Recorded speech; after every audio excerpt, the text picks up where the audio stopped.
Director's Reflections for July 10th of 2022. Don't believe until you see it.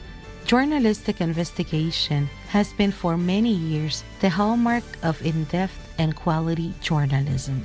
It is the most fascinating dimension that can prove the essential mission of journalism, which is the search for the truth.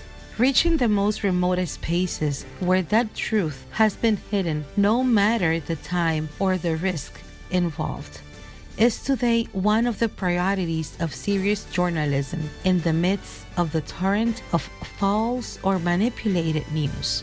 If it has been in the past, this time the journalistic investigation becomes an urgent duty and priority to avoid conditioning of all kinds that prevent the reality of a fact from being fully discovered and exposed to the public.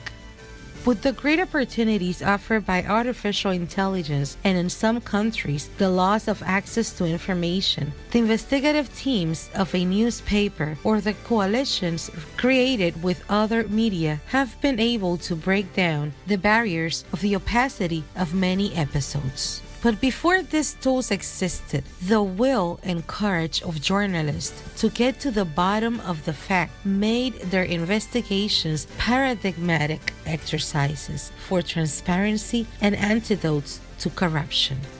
One of the most eloquent was the Watergate affair, which helped to heighten the power and influence of the Washington Post in 1972.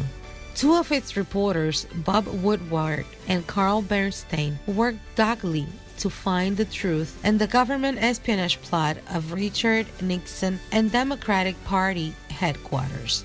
The systematic reports that supported his investigation forced the resignation of the president of the greatest power in the world at that time, 50 years ago, becoming a model of responsible and valuable journalism. Of the many keys that helped the investigation to be successful, I keep this one that Woodward offered years later as advice to journalists. Never believe in principle the official statements of a minister until they have verified them by their own means. For Listín Diario, voiceover and translations by Indira Rodriguez.